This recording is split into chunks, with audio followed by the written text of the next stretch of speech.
Los niños son impredecibles, pero también están indefensos, por eso los adultos tenemos que estar preparados. Pueden atragantarse con cualquier alimento o juguete, beberse el líquido que menos te esperas del armario de la limpieza o darse un golpe y llegar a perder el conocimiento. Así, un interminable etcétera de contratiempos. Hoy en Sana Sana aprendemos a actuar frente a ellos sin perder la calma.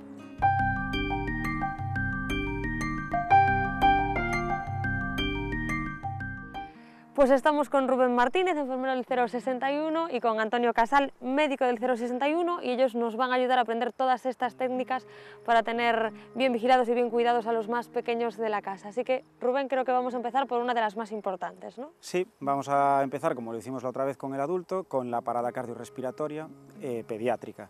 Y aquí tenemos que hacer algunas diferencias. Evidentemente los niños no son adultos en pequeñito, tienen sus peculiaridades. Para empezar tenemos que decir que las técnicas van a variar en función de la edad. Vamos a explicar ahora, la primera técnica que vamos a explicar es con niño menor de 1 año, es lo que nosotros llamamos lactante, y después hablaremos de los niños mayores de 1 año. Perfecto.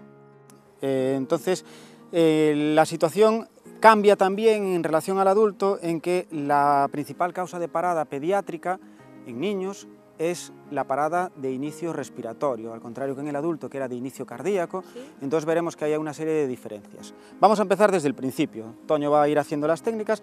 Evidentemente nos encontraríamos ante un niño inerte, aparentemente inconsciente, y lo primero que hacemos es comprobar si realmente lo está. Lo estimulamos, lo podemos agitar un poquito, le podemos dar unos golpecitos en un pie, en la cabeza, y ahí puede pasar dos cosas: que el niño reaccione o, como va a ser este caso, en el caso de la parada cardiorrespiratoria, el niño permanecerá inconsciente después de estimularlo. Aquí lo que hacemos es un primer pedido de ayuda. Pedimos ayuda en alto. ¡Ayuda! Por favor, ayuda. Tengo un niño inconsciente. Por si hay alguien cerca que pueda asistirnos y echarnos una mano. Eso teniendo en cuenta que estemos fuera y que no estemos solos en nuestra casa. Exactamente. Aún así, aunque estéis solos en casa, salir al descansillo lleva 2 segundos y gritar para que venga un vecino va a facilitar mucho las cosas después. Porque en caso de que tengamos ayuda, la primera persona que atiende al bebé empezará las maniobras de RCP y la otra persona puede ir llamando por teléfono para que la ayuda llegue cuanto antes. Ahora vamos a hacerlo como si estuviésemos solos. Toño detectó que el niño, el lactante, está inconsciente, y entonces ahora, si os fijáis, como hicimos en el paciente adulto, con una mano en la cabeza y 2 dedos en el mentón, levanta un poquito el mentón para valorar si el niño respira o no respira. Esto lo vamos a hacer durante aproximadamente 10 segundos. Vemos si el tórax se mueve, intentamos sentir la salida y entrada del aire en nuestra mejilla y escuchamos el movimiento del aire. Siempre con la cabeza del siempre bebé, con la cabeza, siempre con la cabeza un poquito levantada. En cuanto detectemos que el niño no respira, valoramos si hay signos de circulación, si se mueve, si... ¿Vale? Y aquí hacemos 5 ventilaciones de rescate.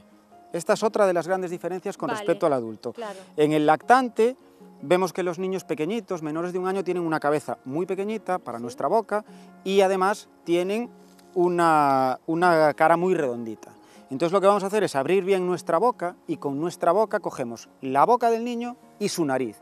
Es lo que se llama boca a boca-nariz. O sea que nuestro primer paso sería con nuestra boca, lo que decías... Abrir bien la boca y coger la nariz y la boca del bebé. Exactamente, este es lo que se llama boca a boca-nariz. Y ahí hacemos 5 ventilaciones de rescate. Otra de las diferencias con el adulto. En el adulto no empezábamos por las ventilaciones, en el niño sí. Hacemos 5 ventilaciones, boca a boca-nariz. Puedes repetirlas. Entre cada respiración separamos nuestra cara de la del niño, cogemos aire nuevo, renovamos el aire y metemos una nueva respiración. Y cada vez que lo hagamos, comprobando que el tórax se eleva. Aquí es importante no meter muchísimo aire. Somos unos adultos que le estamos metiendo aire en los pulmones de un niño. La cantidad de aire es suficiente para que el tórax se mueva. En cuanto veamos que el tórax se eleva, dejamos de meter aire. Volvemos a coger aire nosotros, nos separamos y damos una nueva insuflación. Esto lo hacemos 5 veces y comprobando que sean efectivas las 5 veces.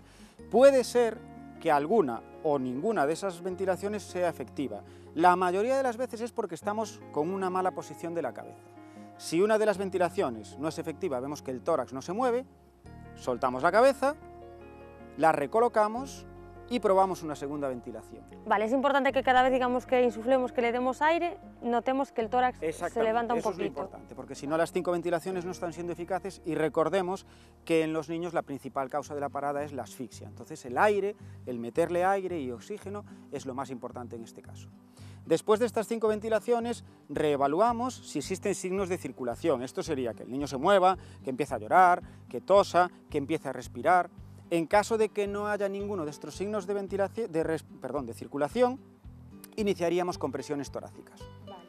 Las compresiones torácicas en un lactante se hacen con 2 dedos en la mitad inferior del esternón. Señalamos el esternón, ahí estamos, y en la parte inferior, con 2 dedos, comprimimos enérgicamente. Estamos hablando de que tenemos que deprimir 1/3. Si este es el diámetro del tórax de un niño, aproximadamente 1/3 es lo que tenemos que deprimir ese esternón, que será, en la mayoría de los casos, alrededor de 4 centímetros. Sin embargo, como referencia es más fácil quedarse con lo de 1/3.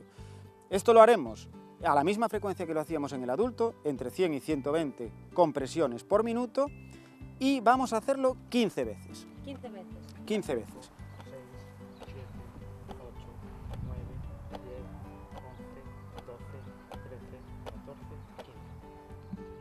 Y nuevamente 2 respiraciones, que veamos que se mueva el tórax, y 15 compresiones.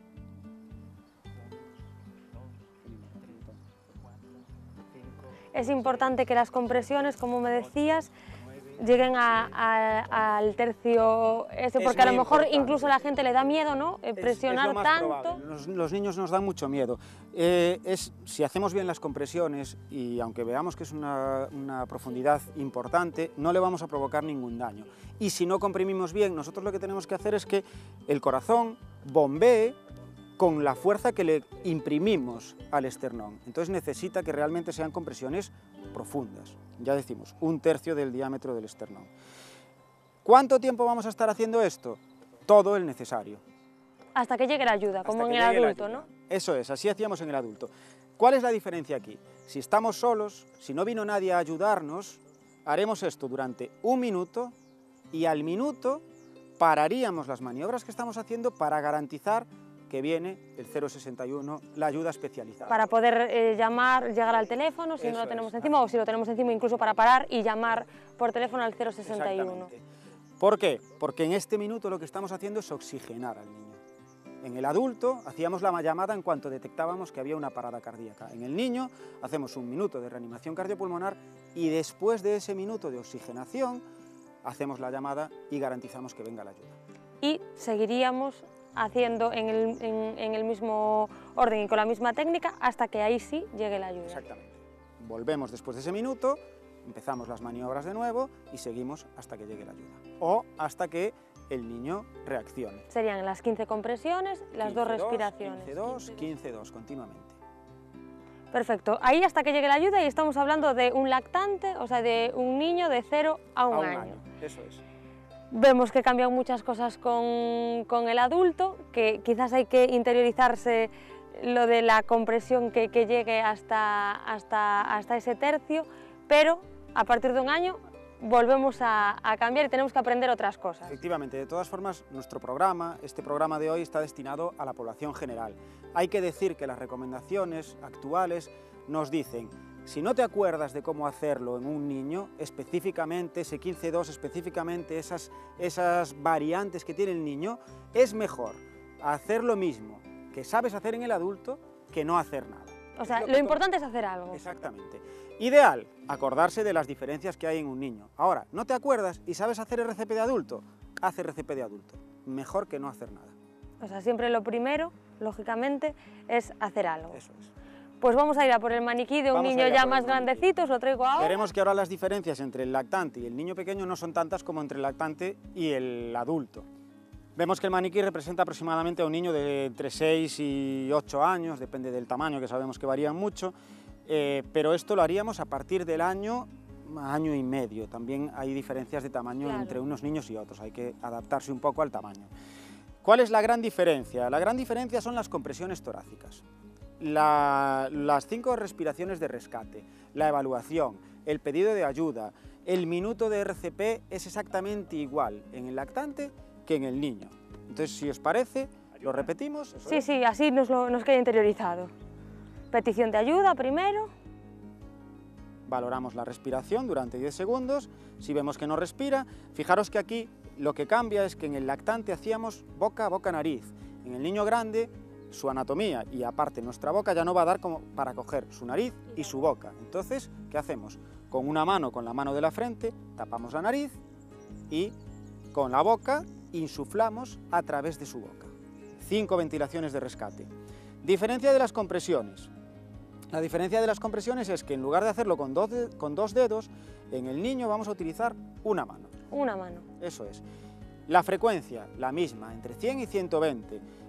La profundidad de compresión, la misma, 1/3 del diámetro del tórax. 12, 13, 14, 15. Y la relación compresiones-ventilación, la misma. 15 compresiones, 2 ventilaciones. 15 compresiones, 2 ventilaciones. El lugar de las compresiones. Exactamente igual, la mitad inferior del esternón. Este niño, con este reanimador, con Toño como reanimador, es perfectamente suficiente con una mano. Quizás a un niño de este tamaño, un poquito más grande, una reanimadora como tú, que tiene menos masa corporal, si ves que no eres capaz de deprimir... Necesitas poner las dos manos como en el manos, adulto. exactamente. Porque al final los reanimadores lo que utilizamos es el peso de nuestro cuerpo. 2, 3, 4, 5, Toño con una mano le sería perfectamente suficiente. 8, 9, 10, 11, 12, 13, 14, 15. Y 2 ventilaciones. Efectivamente. Recordamos, 1 minuto de RCP, compresiones, ventilaciones, que se corresponde a 5 ciclos, como estamos viendo ahora, de 15 ventilaciones, 2 compresiones. 5 ventilaciones.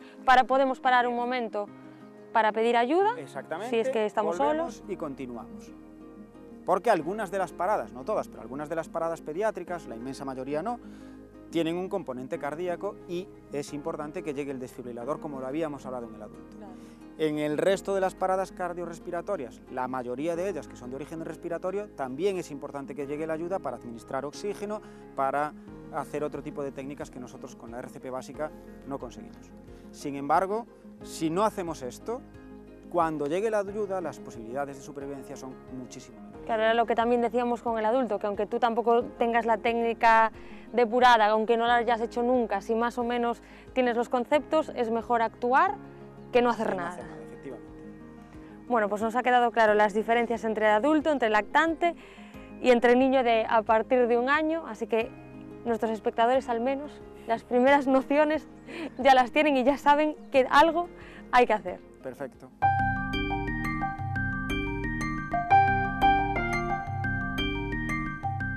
Bueno, Antonio, vamos a aprender la segunda maniobra, no menos importante, porque que un bebé o un niño se atragante es de lo más normal que se puede encontrar cualquier padre o cualquier tío, cualquier primo, cualquier amigo. Efectivamente, los atragantamientos son algo frecuente en el mundo pediátrico, en el mundo de los niños. Y bueno, insistir en que lo más importante en los atragantamientos es la prevención. Prevenir, que no se atragante, ¿no? Efectivamente.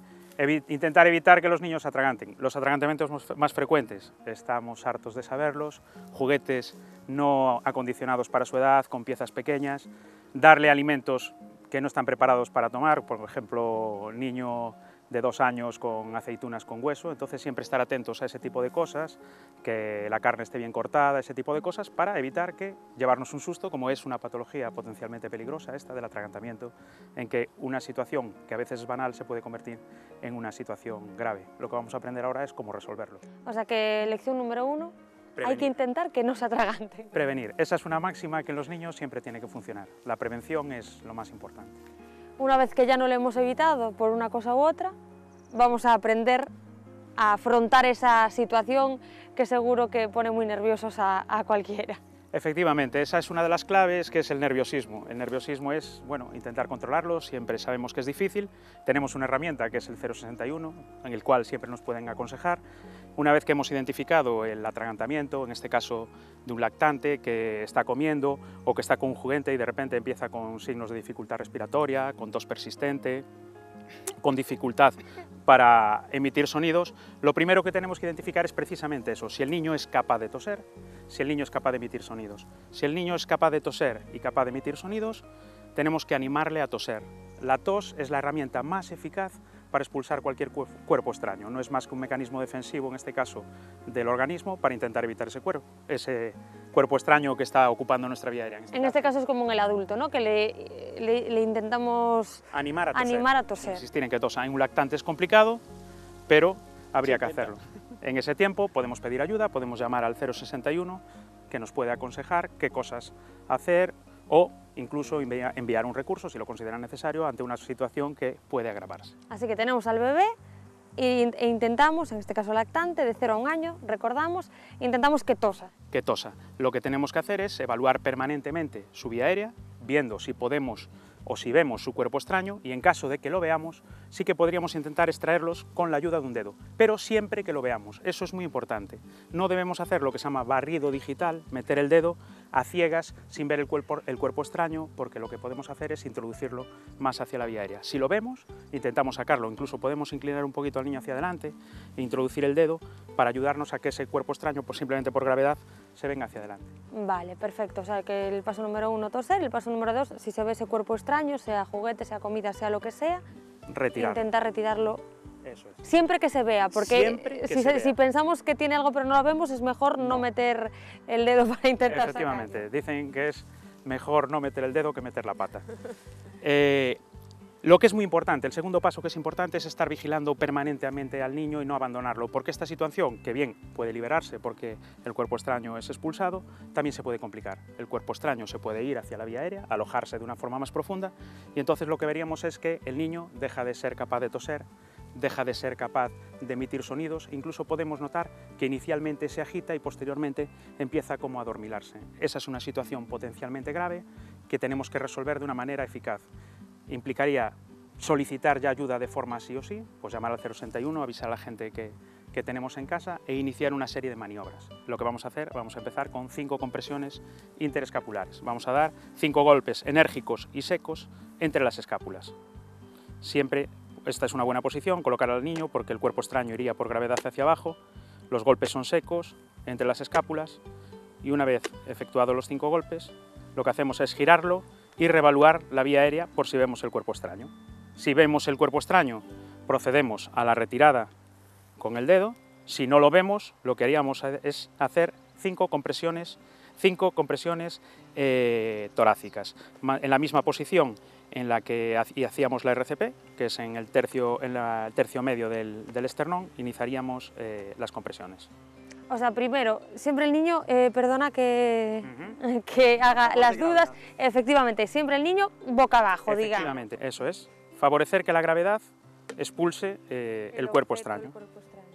Seguiríamos con esta maniobra de 5 compresiones torácicas y 5 golpes interescapulares y evaluando la vía aérea entre cada secuencia de golpes. Vale, o sea, 5 golpes, 5 compresiones y evaluamos. Y evaluamos.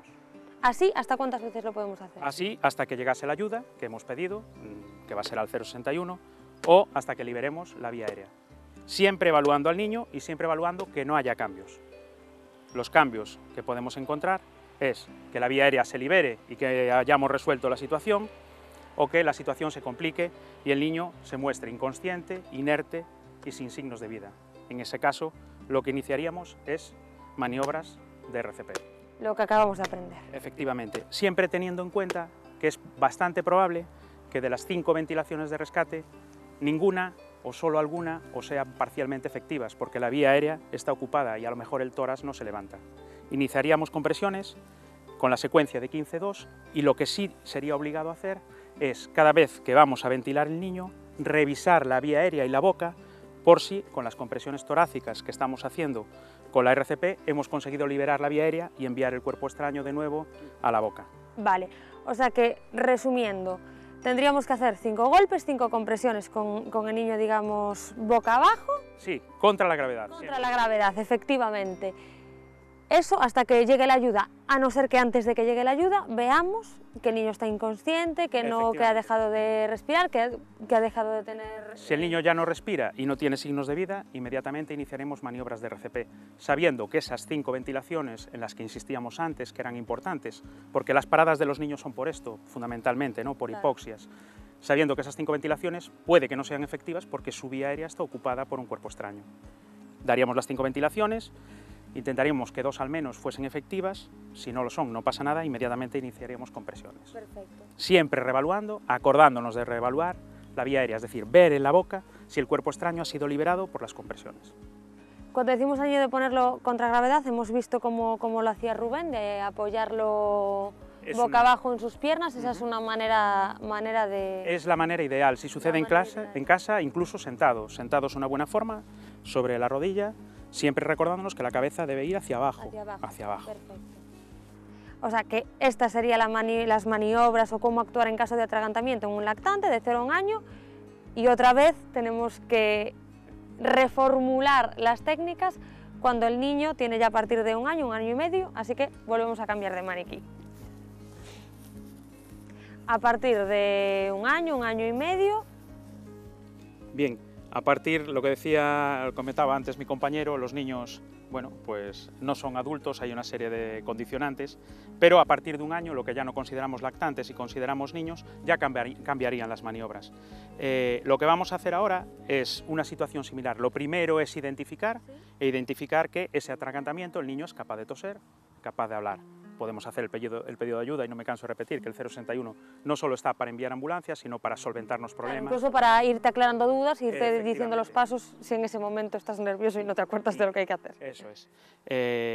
Si identificamos que el niño es capaz de toser, es capaz de emitir sonidos, es capaz de hablar, lo que vamos a hacer es animarlo a toser, insistir en que tosa, porque es la maniobra más efectiva. Cuanto más mayor sea el niño, me imagino que más sencillo es. Eso es. Va a comprender mejor y a colaborar mejor. Siempre con el acicate de intentar mantener la calma, que es complicado. Es muy importante lo que dice Rubén, esta posición siempre a favor de la gravedad para que el cuerpo extraño salga hacia afuera, ¿no? Favorezca la expulsión. La situación puede de nuevo cambiar y podemos pasar a una situación más grave en que la tos se hace inefectiva, el niño no es capaz de toser, el niño no es capaz de hablar, no es capaz de emitir sonidos, incluso se pone azulado, su nivel de conciencia va a cambiar, generalmente al principio muy agitado y después dormido. Ese caso, inexorablemente, sí tenemos que pedir ayuda, tenemos que pedir la ayuda ya, porque es una situación potencialmente grave, y lo que vamos a hacer es empezar, lo mismo que empezamos con lactante, con golpes interescapulares. 5 golpes secos, duros, entre las escápulas, y insistiendo en que la posición sigue siendo la misma, favoreciendo la expulsión del cuerpo extraño. Una vez efectuados los 5 golpes, lo que vamos a hacer es revisar siempre que en su boca no haya nada. Seguimos con el mismo principio de si no vemos nada, no metemos el dedo, y si vemos el cuerpo extraño, intentamos liberarlo con una maniobra de barrido. ¿Que no hemos visto el cuerpo extraño? En este caso, en vez de las compresiones interescapulares, lo que vamos a hacer es lo que se conoce como maniobra de Heimlich o compresiones abdominales. Lo que haremos es abrazar al niño desde atrás, inclinarlo ligeramente hacia adelante, con el puño siempre en lo que llamaríamos la boca del estómago, realmente viene a ser entre el ombligo y la caja torácica. Podemos apoyarnos con la otra mano sobre el puño y vamos a dar 5 golpes también secos hacia adentro y hacia arriba.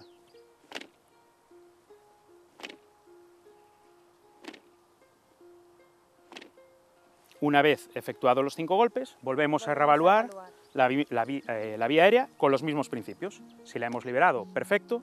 Si no la hemos liberado, volvemos a los golpes. La secuencia siempre sería lo mismo. 5 golpes interescapulares, revisar la vía aérea, 5 compresiones abdominales, revisar la vía aérea y parar o seguir en función de que hayamos liberado la vía aérea o no. Y seguir así, 5 golpes en la espalda, 5 compresiones, siempre revisando entre una y otra, entre secuencia. Siempre revisando y esperando que bien llegue la ayuda, que en este caso hemos pedido al 061, bien esperando que llegue la ayuda, o bien esperando que se libere, que será lo más habitual. O en el último caso, que la situación se complique y volvemos al mismo supuesto. Niño inconsciente, sin signos de vida, que apenas respira o que no respira, y en ese caso inicialmente Inicialmente lo que haríamos es empezar... Volver a las maniobras RCP. de RCP, que son las que aprendimos al principio del programa. Eso es, con las particularidades del niño mayor, ya en este caso, que sería hacer compresiones adaptándonos a su tamaño, bien con una mano o bien con dos. Y como en el caso del lactante, revisar entre cada secuencia, secuencia que el objeto... Eso es. Que el objeto, seguimos sin verlo, digamos. Seguimos sin verlo. Cada vez que vayamos a ventilar, lo que hacemos es, en la apertura de la vía aérea, para aplicar nuestra boca y ventilar, revisar que el cuerpo extraño esté o no. Si está, lo sacamos. Y si no está, seguimos haciendo maniobras de RCP. Y lo que decíamos al principio, seguimos así hasta que bien liberemos el cuerpo extraño o bien llegue la ayuda, como siempre. Eso es. Que llegue la ayuda especializada, que debería ser el 061, o los médicos del PAC de atención primaria, gente preparada o con otros recursos ya para resolver esta situación. Perfecto, pues segunda lección importante que hemos aprendido hoy.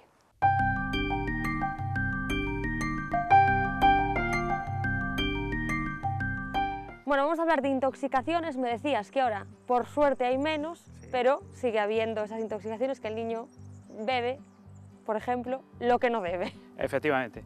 Cada vez vemos menos, porque lo que hablábamos antes, la prevención cada vez es mayor y la preocupación de los padres cada vez es mayor. Antes quizás era un poco más laxa, no quiere decir que no se preocupasen, pero sí que a veces se dejaban pues, los productos de limpieza cerca de casa. Vamos a hacer una serie de recomendaciones generales, si te parece. Podemos encontrar varios tipos de intoxicaciones. La más frecuente es la ingestión, que el niño accede a algo que no debe beber, como puede ser un medicamento, lejía. Entonces lo que tenemos que hacer rápidamente, una vez que lo vemos, es evitar el contacto del niño con ese producto, quitarlo. Si tiene algo en la boca, se lo vamos a quitar inmediatamente. No debemos darle, en principio, nada de beber, sino que lo que tenemos que hacer es llamar al 061, que ellos ya se pondrán en contacto con toxicología y nos darán una serie de indicaciones y intentar trasladar rápidamente a ese niño o bien simplemente esperar a que llegue el recurso que nos va a enviar el 061. Otra posibilidad de intoxicación frecuente es el contacto. Y cuando haya una intoxicación por contacto, que suele ser mucha más rara, pero puede existir, que son productos que son tóxicos, lo primero que tenemos que pensar es que si ha sido una intoxicación por contacto, también puede ser tóxico para nosotros, pues coger unos guantes de látex, lo que tengamos por casa. O de lavar, simplemente de lavar la loza, y lo que vamos a intentar en principio es lavar a ese niño durante 20 minutos, habiendo llamado inicialmente, como siempre, al 061 y evitar el contacto de ese niño con esa sustancia. En principio, cuando dices lavar, o sea, con un chorro de agua. Con agua tibia, que no esté caliente, en principio lavar, siempre llamando al 061 y siguiendo sus indicaciones y aguardando a que llegue la ayuda especializada. Y una intoxicación que no es menos baladí, que sí es importante, es la intoxicación sobre todo por humo o cuando hay un incendio en casa. Lo primero que tenemos que hacer, obviamente, es alejarnos de esa fuente peligrosa. Si el niño está inconsciente, abrir ventanas, salir rápidamente, y identificar cuál es la situación del niño, ¿no? Tenemos que ponerlo rápidamente en contacto con el oxígeno. Lo más fácil siempre es salir afuera, abrir las ventanas, salir afuera y escapar de esa fuente tóxica que es el monóxido de carbono. Y en ese momento identificar la situación del niño. Hemos conocido una serie de pasos, que si el niño está inconsciente o no está Sabemos inconsciente. cómo tenemos que actuar ya, Eso efectivamente. es. Si está inconsciente, que puede ser simplemente por la intoxicación de humo, una vez que estamos fuera, vemos que está inconsciente, identificamos que respira, y si respira lo que vamos a hacer es colocarlo en posición lateral de seguridad, que ya conocemos, y vigilarlo permanentemente hasta que lleguen las ayudas especializadas. Si comprobamos la inconsciencia y además identificamos que el niño no respira, lo que vamos a iniciar de inmediato es el soporte vital. Efectivamente, vamos a girarlo y vamos a empezar las maniobras de soporte hasta que llegue la ayuda especializada. Así que consejos básicos en caso de intoxicación, aunque en este caso, casi más que en cualquier otro, la prevención. El más importante, no tener los medicamentos cerca de los niños, no tener los medicamentos ni las sustancias que puedan ser tóxicas al alcance manual, pues en sitios elevados, en sitios protegidos con llave, por supuesto no en la nevera, algo que era bastante frecuente, tener el disolvente en la nevera. Y con los productos de limpieza igual, todo bajo llave. Igual, todo bajo llave o no al alcance, sobre todo los niños pequeños. Perfecto, así que prevención para evitar los sustos y no tener ni siquiera que actuar. Eso es.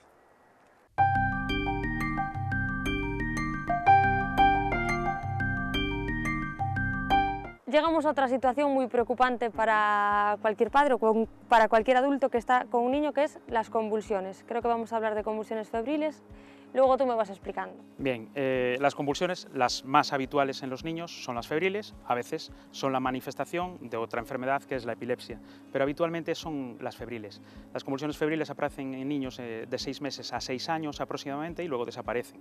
No quiere decir ni que vayan a ser epilépticos ni nada, simplemente es un problema de que el cerebro, como no está maduro, pues no es capaz de funcionar adecuadamente cuando el metabolismo aumenta y se producen estas descargas neuronales que dan lugar a sacudidas, que es lo que llamamos convulsión, ¿no? Son sacudidas, no son temblores, son sacudidas de miembros. A veces lo que también vamos a ver es como que se quedan sin tono, se quedan hipotónicos, como que han perdido el conocimiento, los ojos se le ponen en blanco, se pueden poner muchas veces cianóticos, ese color azulado en los labios, y cuando hacen esas sacudidas también es frecuente y asusta mucho, es que salivan y se producen burbujas. Lo primero que hay que tener en una convulsión es, en principio, intentar mantener la calma, siempre solicitar la ayuda, insisto, una vez más, del 061 que está para esto, para ayudar a la población en cualquier situación de urgencia o emergencia, mantener la calma y pensar que la mayoría de las convulsiones van a ceder espontáneamente en poco tiempo. El tiempo se va a hacer muy largo para el que espera, pero van a ceder espontáneamente. Y lo que tenemos que hacer es proteger al niño. Tenemos que evitar que se haga daño y que se golpee. Vale. Lo primero que podemos hacer es intentar que su cabeza, que muchas veces va a sacudirse contra el suelo, pues almohadillar y poner algo. Debemos también abrir espacio, si hay muebles o hay algo con lo que se pueda golpear, abrir espacio para que pueda sacudirse sin golpearse con nada. Obviamente tampoco debemos sujetar sus brazos ni sus piernas, porque a veces la gente, un exceso de protección, intenta agarrarlo para que no convulsione y se pueden producir fracturas y luxaciones. Es muy importante aguantar ese tiempo. En ese tiempo también podemos observar, y preocupa mucho, y además hay una cierta leyenda negra sobre eso, es que su boca se contrae, sus mandíbulas se contraen y muerden, y la gente muchas veces intenta meterle algo. Una vez que eso se ha producido es muy difícil meter algo por la boca y no debemos meter nada por la boca.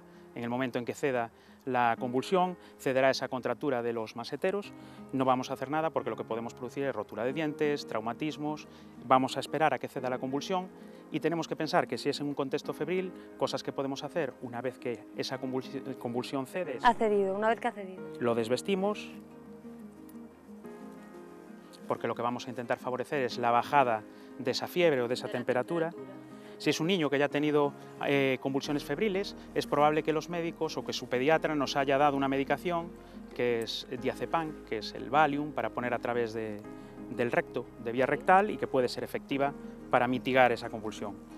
Una vez que está desnudo, lo que podemos hacer es también utilizar ese diazepam o incluso medicación antipirética, medicación para cortar o controlar la fiebre, como pueden ser supositorios. Nada por boca mientras el niño esté inconsciente. Incluso es muy frecuente o es habitual que después de la convulsión el niño permanezca achorrado e inconsciente. Es lo normal después de esa descarga neurológica, en ese tiempo no intentaremos darle nada por boca. También podemos colocar paños húmedos para bajar la temperatura, fundamentalmente en las ingles y en las axilas, que son las zonas en las que mejor podemos intervenir a la hora de bajar esa fiebre, ¿no? Le colocaríamos estos paños, lo que tengamos, toallas, lo que tengamos a mano. Y comprobando siempre la situación del niño, que ya conocemos por vuestro programa, la inconsciencia, que respira o no.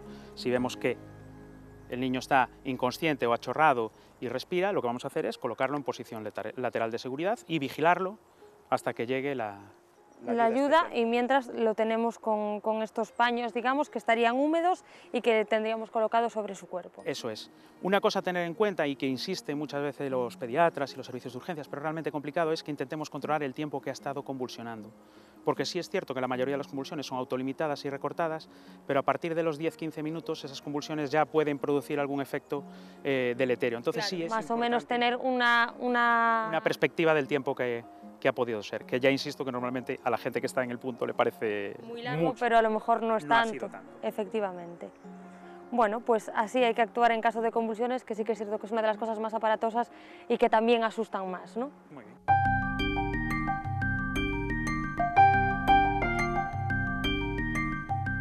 Rubén, la sangre es otra de las cosas que más asusta, ¿no? Imagino. Sí, la sangre impresiona mucho, entre otras cosas por el color y porque asociamos la sangre a mucha gravedad. Muchas veces No es así, muchas veces es solo impresión. Vamos a hablar de diferentes tipos de hemorragias. Sí que es verdad que es algo muy habitual en los niños. Los niños se caen, se dan golpes, se pelean, juegan y es muy habitual que tengamos hemorragias. Ahora vamos a aprender a diferenciar entre lo que son hemorragias graves y hemorragias leves que podemos controlar nosotros en casa. Vamos a empezar por probablemente la más común de las hemorragias, que es la hemorragia nasal, la epistaxis. Cuando nuestro niño presenta una hemorragia nasal, al contrario de lo que mucha gente tenía en mente, que es eso, tenía interiorizado, que era lo de echar la cabeza para atrás porque así la sangre no bajaba, vamos a hacer prácticamente lo contrario. Tampoco lo vamos a inclinar hacia adelante, pero sí en posición normal, con la cabeza en una posición neutra, como la que podemos tener tú o yo en este momento, el niño, y simplemente con una gasita, un pañuelo, un borde de una camiseta.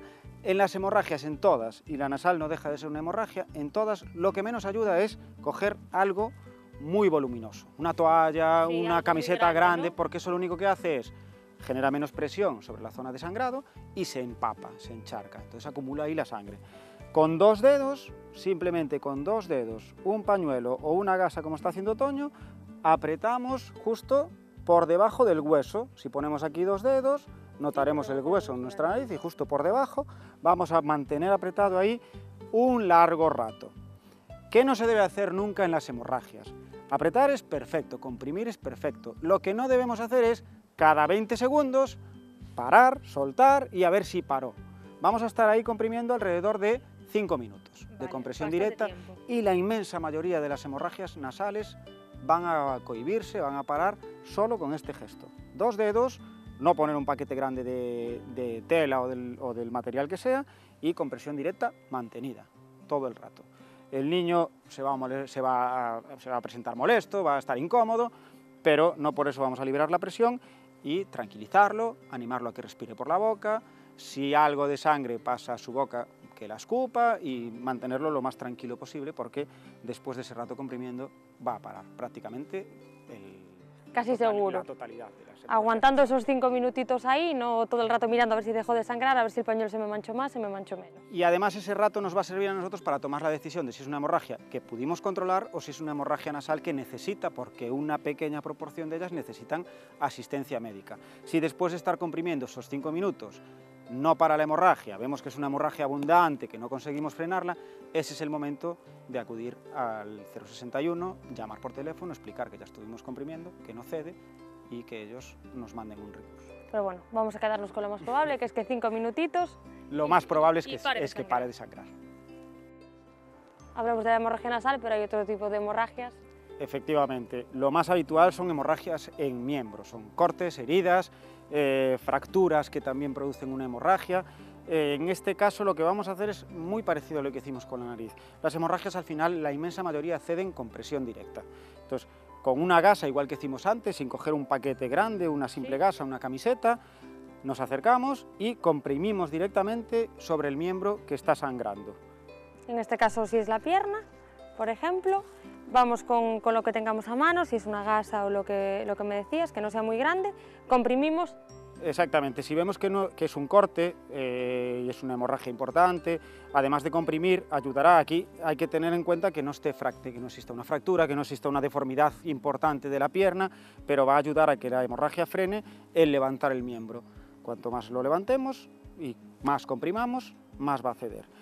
A su vez, en el momento que veamos la hemorragia es importante, a la hora de dar información y de valorar la gravedad que puede tener la situación, el ser capaces de diferenciar. Si es una hemorragia que sale tipo chorro, ¿sí? Eso probablemente sea una hemorragia arterial, son más peligrosas, sangran mucho más, van con presión, porque es la presión que tiene la arteria, la tensión arterial, entonces eso va a ser siempre motivo de asistencia por parte de un médico, motivo de llamada al 061.